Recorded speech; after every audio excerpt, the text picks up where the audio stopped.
ram mùi bảy bốn đó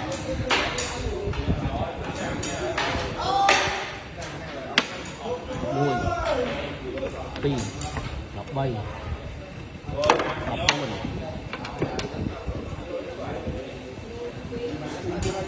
ram ôi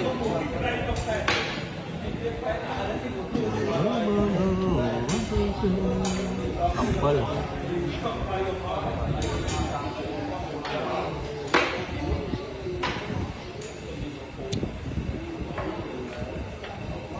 sắp thôi bơi bơi đây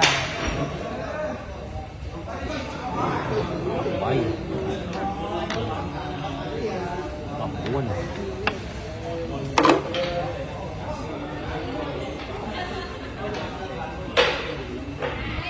hay ngồi phi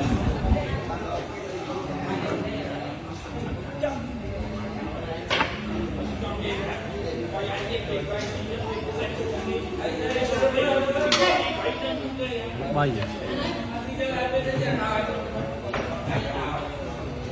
buồn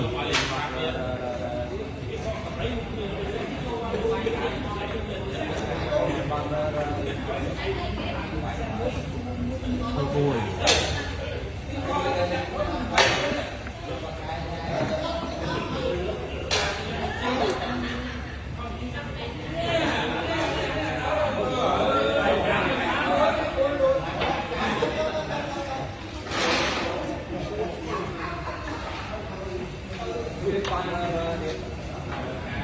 hàng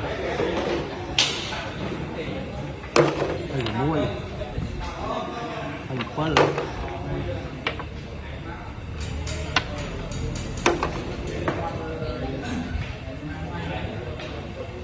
hình bay nhỏ à chi à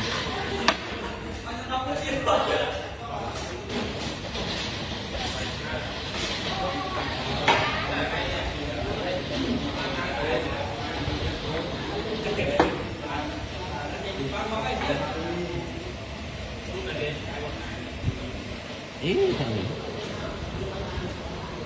hình buồn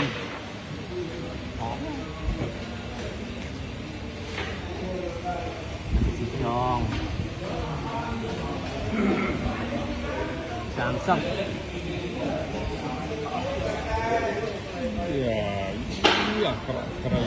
làm tròn này là môi làm pin ngót làm bay làm buồn từ tí na tiết cô na ram đào cái lại em đo đi làm môi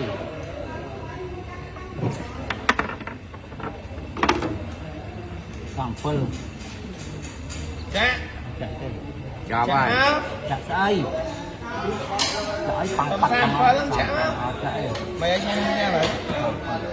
làm bay qua 30 nữa vô bay đây mình nghĩ cô bác đi à